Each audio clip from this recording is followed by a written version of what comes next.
नमस्कार, मुंबई आउटलुकमध्ये आपलं स्वागत आहे.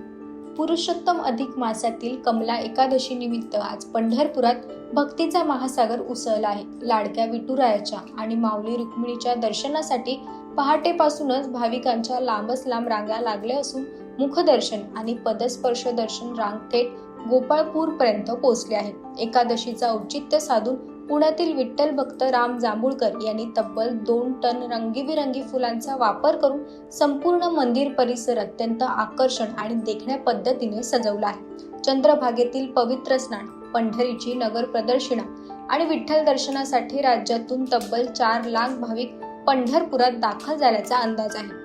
विशेष म्हणजे प्रशासनानं आज VIP दर्शन पूर्णपणे बंद ठेवल्यामुळे सर्वसामान्य वारकऱ्यांना आणि भाविकांना अतिशय जलद गतीने दर्शनाचा लाभ मिळत आहे. टाळ मृदुंगाचा गजर आणि पुंडलिक वरदे हार विठ्ठलच्या जयघोषात पंढरी नगरी पूर्णपणे विठुमय झाली असून कमला एकादशीचा हा उत्साह मोठ्या प्रमाणात पार पडला.